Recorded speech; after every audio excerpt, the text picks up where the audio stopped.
Muy buenos días, muy buenas tardes. Estamos aquí en este episodio de Hablando de Personas. Hoy tenemos aquí un referente, un ilustre maestro, un filósofo que nos va a aportar un montón de conocimientos y herramientas y recursos pues, para seguir creciendo como personas, seguir chupando esa energía que tiene él y aprendiendo con él. Tenemos aquí a Bernardo Penabade. Bienvenido a esta casa. Muy bien, muy bien. Bueno, vamos a empezar, Bernardo, con una preguntita muy sencillita. ¿Es verdad que estuviste doblando series de televisión infantiles? Es rigurosamente cierto. No es menos rigurosamente cierto que hace ya mucho tiempo, que el paso del tiempo se nota. Y es cierto también que fue en condiciones muy especiales. Estaba yo haciendo un... Porque estabas en la gallega, ¿no? Sí. Sí, pero realmente eso no es lo importante. Perfecto. A ver, cuéntanos. Lo verdaderamente importante es el punto de partida. Estaba yo en los primeros cursos de la universidad y realmente no tenía dinero para afrontar el curso. Entonces, durante los veranos hacía trabajos forestales de madera, también, y el más pesado, de agruparla, clasificarla por sus dimensiones y agruparla en montones, y también extinción de incendios. Digamos que era un sistema de trabajo continuo para que estuviésemos localizados para la extinción de incendios. Perfecto. Bueno, y una noche hubo incendio, fuimos a trabajar a las 8 de la mañana, pero por la tarde hubo incendio, entonces nos quedamos toda la noche, fueron 24 horas de trabajo. Por la mañana nos invitaron a tomar el desayuno. Bien. Y llegó el periódico, y en el periódico había un anuncio. Y visto el anuncio, yo vi que cumplía los requisitos que se pedían. Entonces me ausenté un momento y me ausenté un momento y fui a llamar por teléfono para hacer la inscripción. Me imagino que en los típicos ultramarinos de antes, ¿no? Exactamente. Total que mis compañeros de trabajo escuchaban perfectamente lo que yo estaba hablando, aunque hablaba bajito porque me daba vergüenza que supiesen lo que había visto en el periódico, pero ellos visualizaron el periódico, vieron el anuncio, entonces me hicieron una burla monumental. Pero todo salió bien. Fui a hacer las pruebas y empecé en ese trabajo en el que en 1985 ganaba prácticamente, no ya más, pero exactamente la cantidad que ganaba por el ejercicio de la educación reglada en 2024. En 2024. En 1985, por sincronizar y doblar, por los trabajos en el audiovisual, ganaba exactamente lo mismo que casi 50 años después. ¡Qué bueno! 50 años más tarde, sí. Entonces, bueno, hice muchos trabajos, no únicamente doblaje. A ver, la gente sabe que yo hice la serie Os Pitufos. Sí, vale. Pero, eso no lo sabía. Sí, hice la serie Os Pitufos. ¿Y qué más? Pero hice muchísimos doblajes en películas, por ejemplo, pues el ciclo Galicia no Cine, participé en prácticamente todas esas películas, en muchas películas juveniles, pero el trabajo más técnico es lo que se llama ajuste, y ajuste significa buscar sinónimos de palabras con fonemas labiales, a ver, para sincronizar, es decir,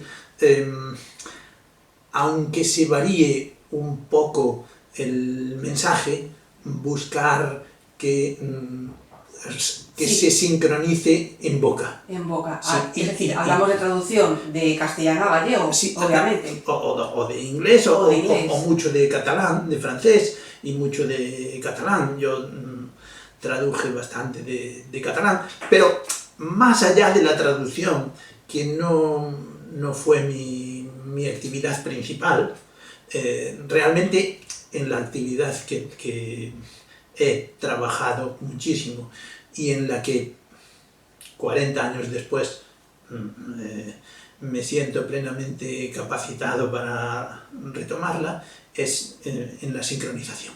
Qué bueno. En la sincronización, pues, se me daba bien, porque en la sincronización, digamos que cobras por trabajo realizado, no es a un contrato, cobras por obra. Sí, por obra. Y si he ganado mucho dinero es que lo hacías bien. he sincronizado muchas horas, y si he sincronizado muchas horas no estaba mal. Un poco para que nuestra audiencia se sitúe, para que vean, era injusto, pero yo no puedo... Era injusto, pero yo me beneficié de eso. A ver, haciendo un trabajo forestal de 10 horas, comiendo en el monte y mal trabajando, con lluvia o con calor, ganaba 35.000 pesetas al mes, bueno, un poco más de 100 euros, pero en cualquier caso menos de 150 euros. Menos de 150 euros por un mínimo de 10 horas al día. Y a partir de ahí teníamos la posibilidad de ganar algún dinero más por productividad. Sí. Pero un dinero más con más horas, con más de 10 horas. Entonces, bueno, hice esa formación y me fui al otro trabajo, y en las primeras 6 horas de trabajo conseguí los 150 euros. Es decir, pues 40.000 pesetas, 5.000 pesetas más que por 6 horas, 5.000 pesetas más que todo un mes haciendo casi trabajos en esclavitud. Entonces, ni tanto ni tampoco. Podrían ser más de 150 euros en un lado, y en el otro, aunque fuesen menos de 3.000, bueno, de 150 por 6 horas, pues tampoco pasaba nada. Me gustaría hacerte una pregunta, Bernardo, ya un poquito más en la emoción. ¿Cómo se sintió ese chavalito, ¿no? Me imagino, con 24 años, 25, de Narón eres, ¿no? Cuando recibió ese sobre con tanto dinero, porque vienes de un pueblecito. Cuéntanos cómo te sentiste y cuál fue tu sensación al meterte el dinero en el bolsillo y decir, Dios. Mira, a ver, la primera sensación cuando conseguí pasar esas pruebas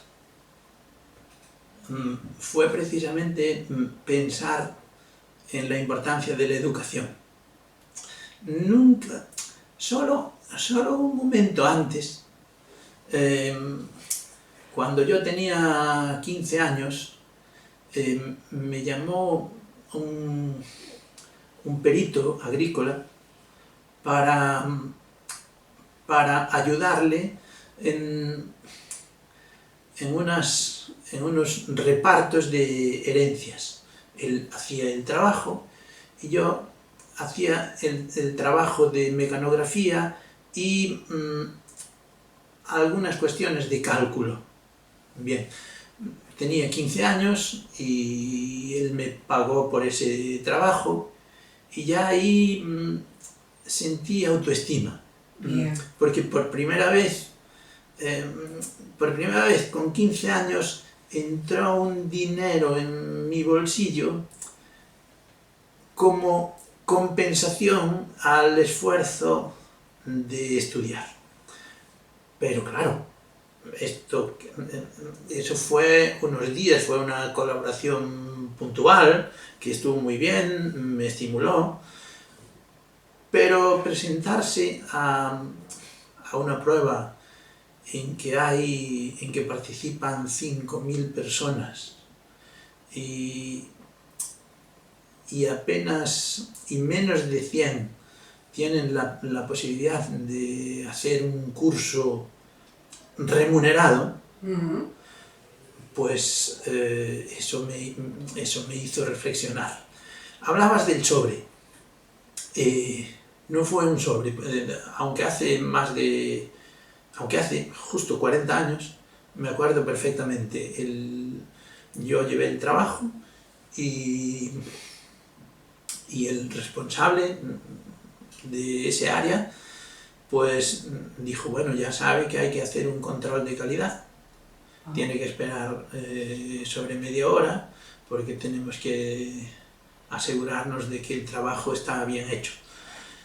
Y yo acababa de salir del curso que ellos mismos habían pagado, porque yo me formé en esa especialidad ya con un salario, es decir, con 3 o 4 veces más salario que el que cobraba en el monte.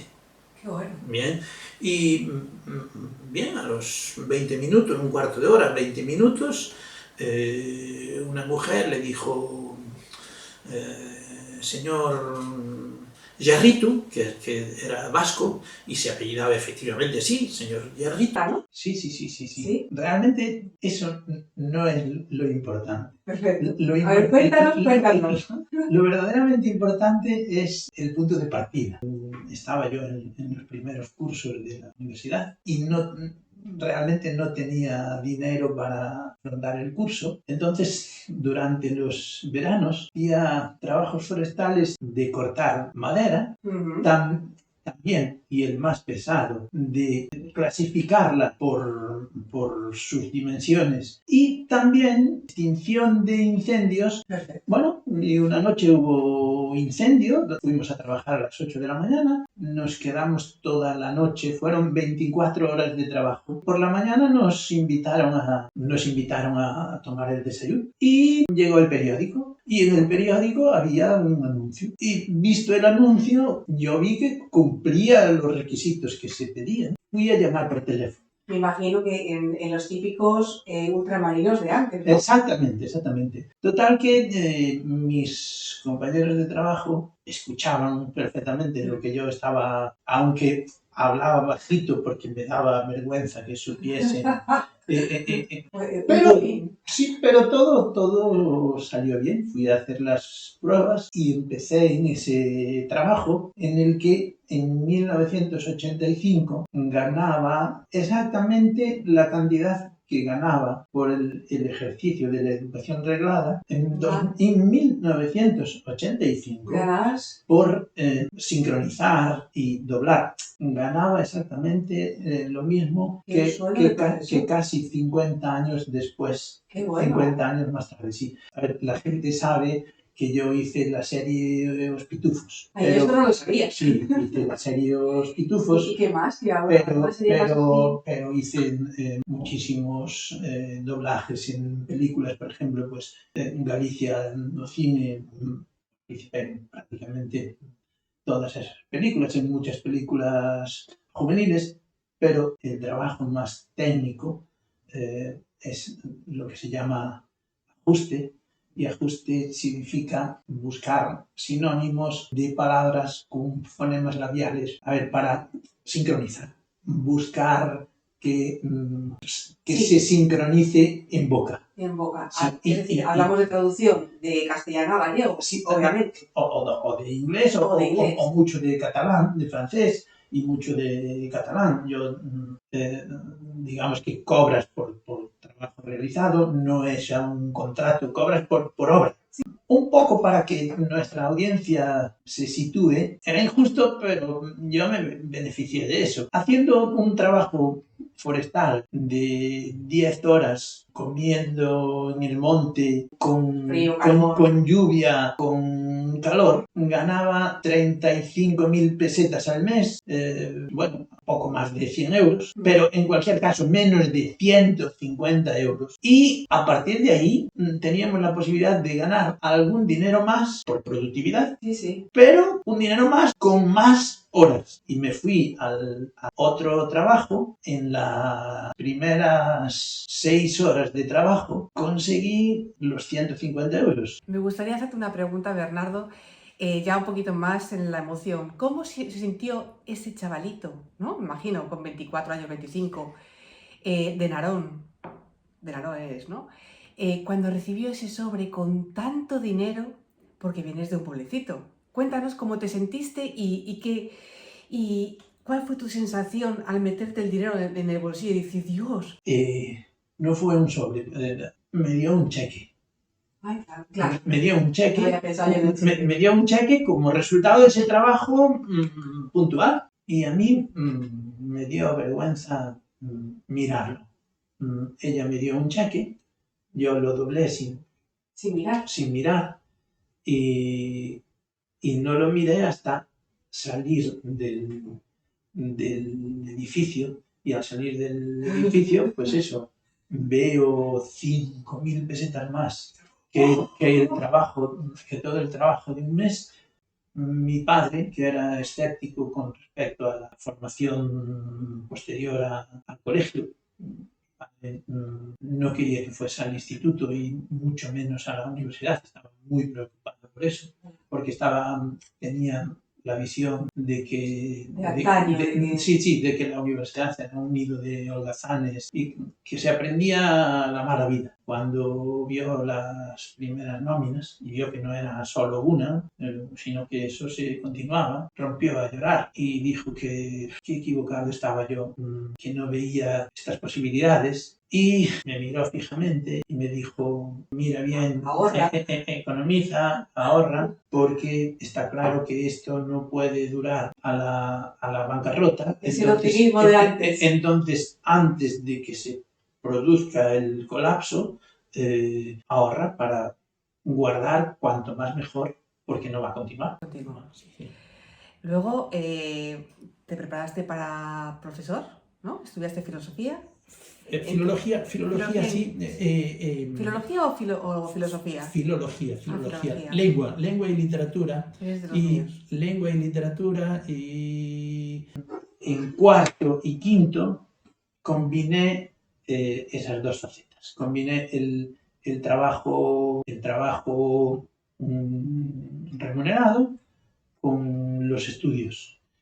Y bueno, salió bien. Y a partir de 1988, pues ganando mucho menos, empecé a trabajar en algo que me satisfacía mucho más. La docencia. Sí. A ver, yo era un docente vocacional. Estoy en eso desde los 15 años, enseñando a otros compañeros que no teníamos otra oportunidad. Y bueno, ellos aprendieron algo y yo aprendí mucho.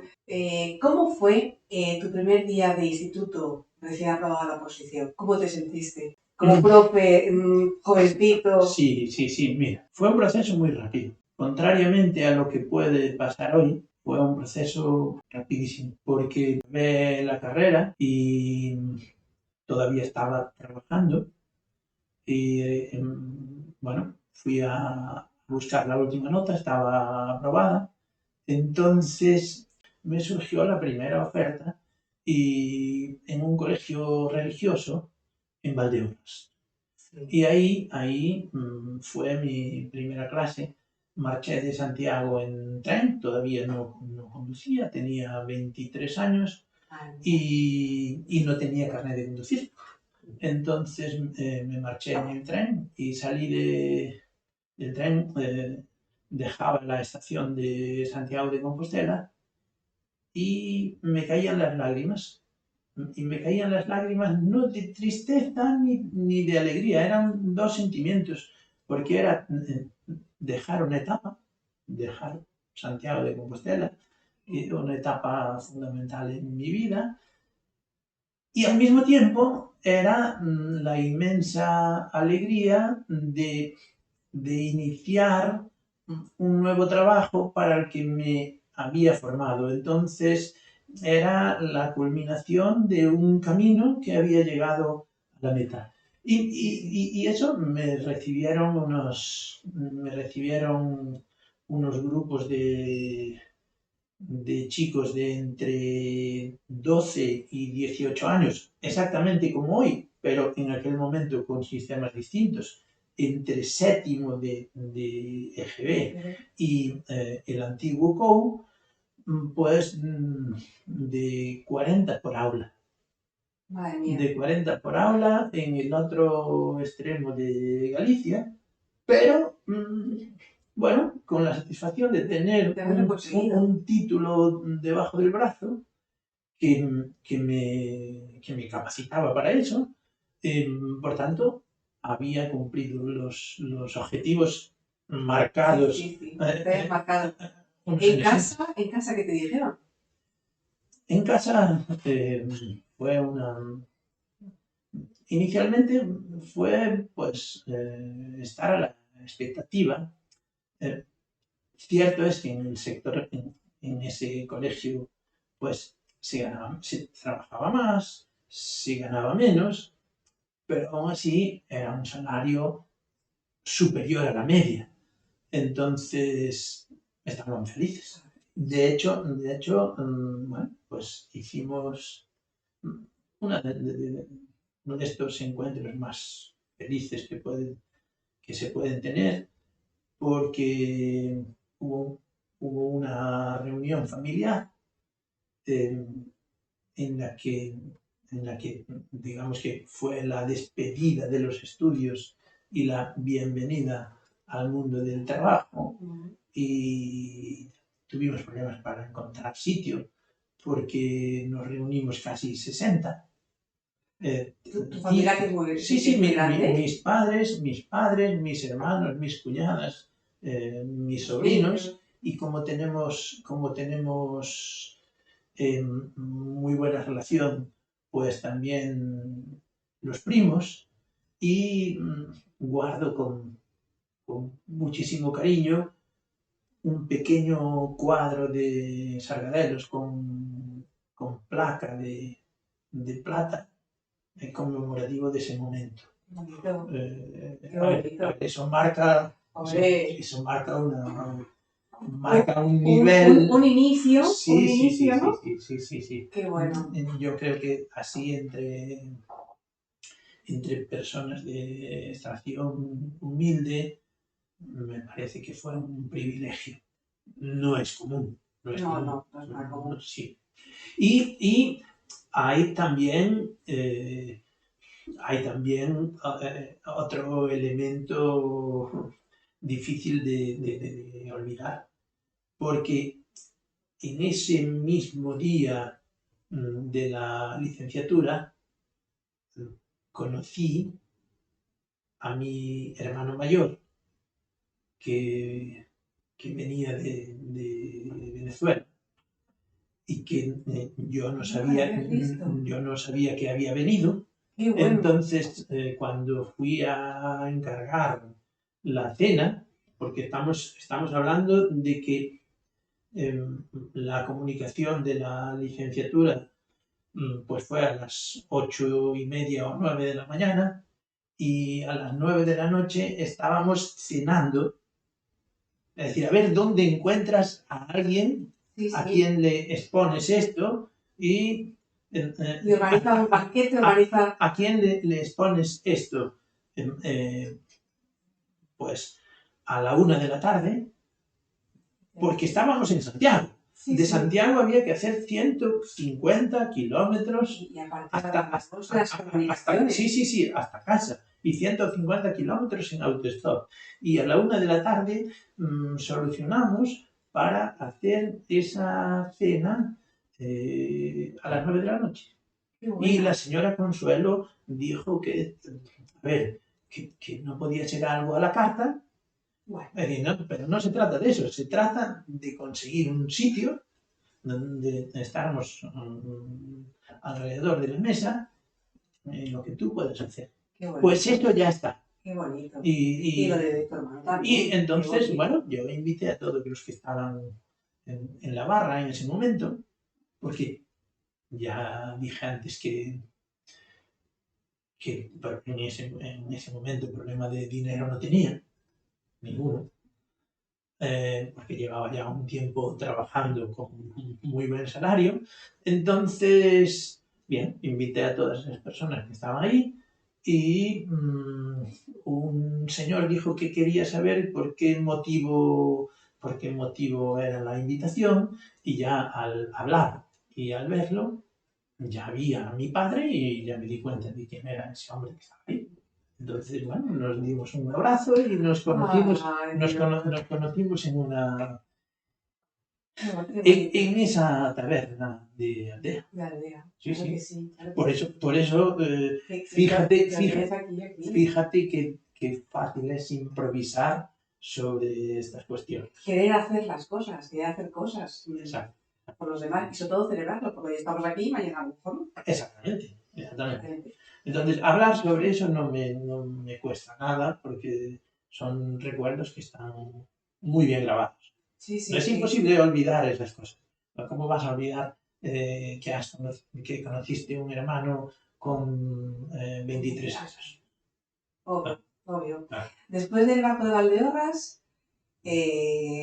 Ourense, Ourense, sí, sí. sí. Y luego ya aquí, ¿no? No, y después un periodo de 6 meses exactos, 6 meses menos 2 días, 5 meses y 28 días en Rías Baixas, Qué bueno. Bueu con un ambiente muy, muy hostil, pero ese ambiente muy hostil, el ambiente de recepción, que afortunadamente Quedó ahí. derivó en una fiesta inolvidable en la playa en el momento final. Sí, Perfecto. sí. Muy bien. Amenazas al principio, Me imagino. pero había un ambiente, era el momento duro de la droga, todo eso que hemos visto en Fariña, Sí. pues ahí no era ficción. Lo viviste. Ahí era realidad. ¿Recibiste amenazas al principio? Sí, Si no aprobas a mi hijo, te y, pego una paliza. no, y amenazas de los propios adolescentes. Sí. También con 40, entre 38 y 40 por aula, y un ambiente Muy hostil. muy enrarecido, muy hostil, muchísimo dinero. Porque, claro, Muchísimo había dinero. mucha pasta y se creían los reyes de... Exacto. Y te lo recordaban todos los días. Todos los días. A ver, ¿qué me vas a decir a mí? ¿Qué me vas a decir a mí si tú cobras 10 veces menos de lo que gano yo? Miserable. ¿Tuviste miedo? ¿En algún momento? Bueno, feliz no está. Sí. Pero estoy feliz de esa transformación. Creo que ese trabajo en una situación de hostilidad me ayudó en el sentido de saber reaccionar, en el sentido de entrenarme en tener cintura para saber sortear algunos obstáculos. Como crear una estrategia para que los alumnos confiaran en ti y no te vieran como una amenaza. Sí. A ver. ¿Te regalaron alguna vez jamones, por ejemplo, pescado? Me regalaron un barco, una maqueta de un barco artesanal que es bueno, uno de los regalos que guardo con más cariño en mi casa. El primer año de trabajo ya tuve ese regalo especial en Bueu. Y bueno, no se trata de presumir, pero por ejemplo, pues en una de esas promociones del Instituto de Bueu estaba el gran y muy conocido diseñador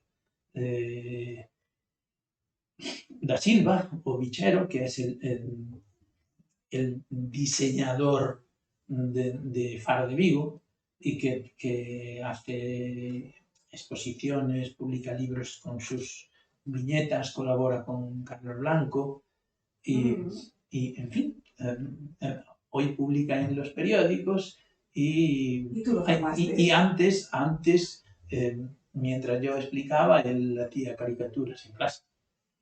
Pero, Qué bueno, pero ahora está ahí. Pero ahora está.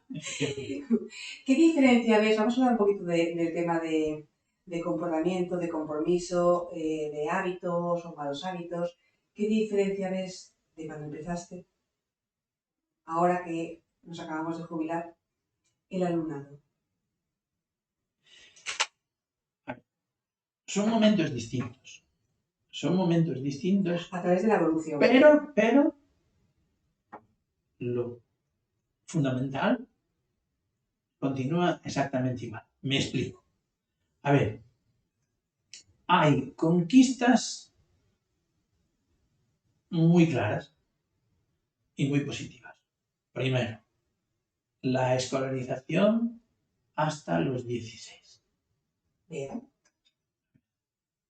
¿Es una diferencia? ¿Es una diferencia?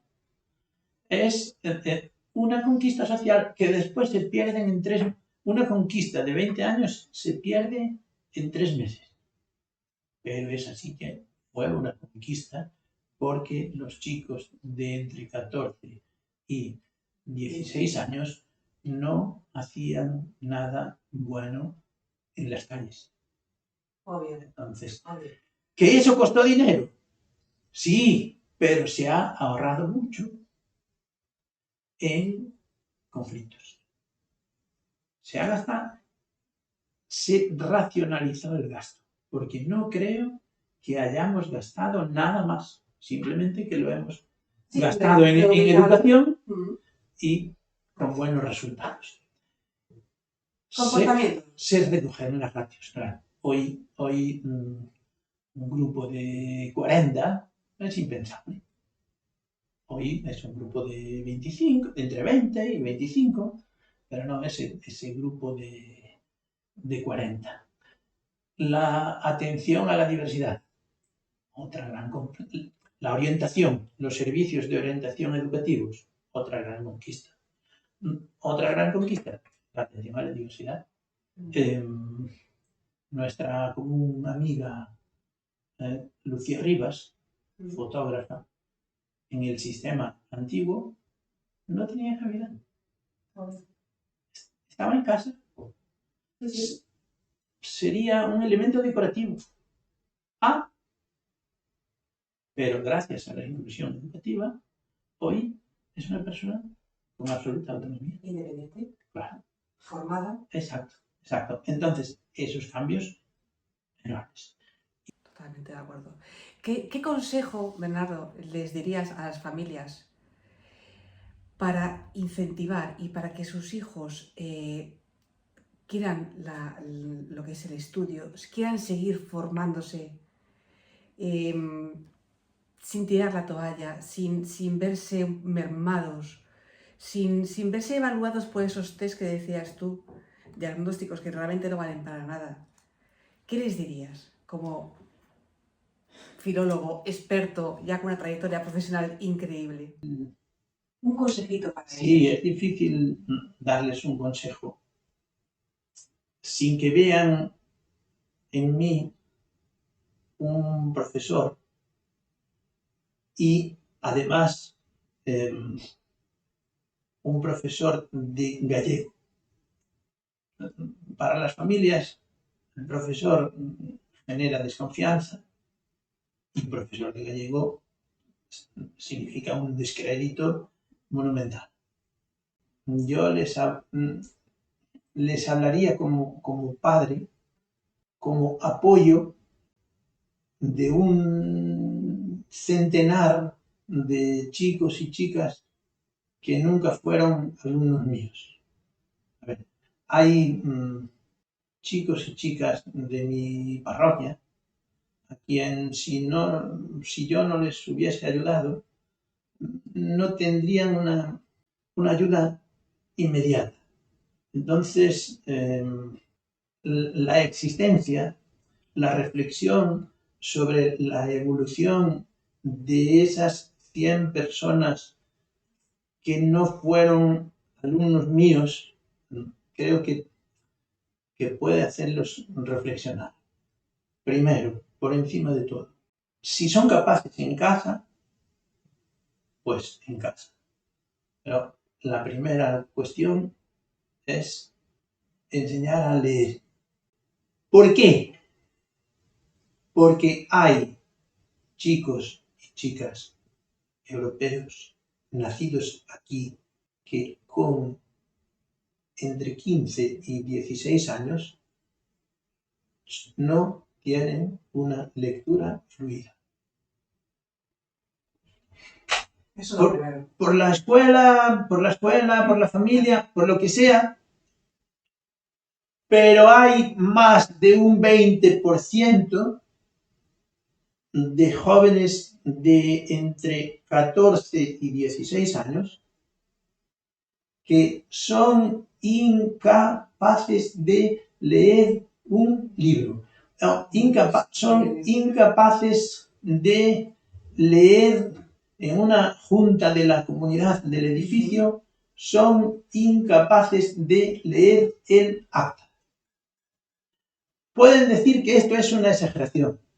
No, pero esta es una reflexión de un profesional en ejercicio durante 38 años. Y una persona que con una escuela normal, entre los 14 y los 16 años, no es capaz de leer con soltura, no puede tener éxito académico. Entonces no podemos... no podemos, y a nivel personal. Asentar... No tiene libertad. No tiene libertad de expresión, no tiene libertad de defenderse ante el resto de la sociedad. El tejado evita el agua de la lluvia, pero tiene que haber cimentación y columnas en el edificio. Tiene que haber estructura. Y esa estructura empieza por saber leer, por ser capaces de leer. Y empieza también por obtener destrezas para una formación autónoma. No digo que haya que hacer una formación autodidacta. Esa formación autodidacta se hacía hace 50 años. Pero es necesario un esfuerzo para aprender por iniciativa propia y sin apoyo constante de un docente. Así. Claro que sí. Claro que sí. Creaste el proyecto NEO. Cuéntanos, porque ya no nos pasamos de tiempo, cuéntanos en qué se basa. Más o menos lo que dijiste antes, pero quiero que lo expliques. Educación intercultural, diálogo intercultural a través de las ondas. Es decir, radio educativa. ¿Para qué? Para convivir y para poner en práctica los conocimientos adquiridos. Me refiero a saber trabajar en grupo, la responsabilidad de un horario, saber locutar, saber redactar y algo muy importante, hacer lo que estamos haciendo nosotros, saber dialogar. Los chicos llegan, a ver, llevamos 14 promociones. Entonces, a través de 14 promociones, habrá que reconocernos el éxito de la estabilidad. Sí, sí. Aparte, yo lo veo como un proyecto de integración. Entonces, con 14 promociones, algo habremos aprendido. Entonces, lo normal, los jóvenes llegan a esa experiencia sin saber escuchar. Hacen una entrevista y no dejan hablar a la otra persona. En el momento en que dice sí o no, ya inmediatamente le están soltando la siguiente pregunta antes de que pueda responder a la primera. ¿Por qué? Porque están educados para producir, están educados para leer, pero no para escuchar a la otra parte y en función de lo que dice la otra parte, reinterpretar un guión. Eso es al principio. Proyecto Neo los forma en esas destrezas. Diálogo entre culturas, atención a la diversidad, inclusión en la sociedad. Enseñanza pragmática. Comunicación, aprender comunicación desde la comunicación. Qué bueno, qué buen proyecto. Sí. Yo os llevo siguiendo ya muchísimos años y creo que es tan sumamente enriquecedor ver a los niños cómo son capaces luego al final de coger el micrófono, como decías tú, de comunicar. Porque para mí la comunicación es ser libre. Si no comunicas, no eres libre. Yo, para finalizar, Bernardo, si nos quieres dar un consejo muy breve y orientación o algún mensaje que nos quieras regalar a parte de América, aquí a España, ¿qué nos dirías como docente para que nos haga cosquillas y seguir leyendo, seguir informándonos? ¿Qué nos dirías?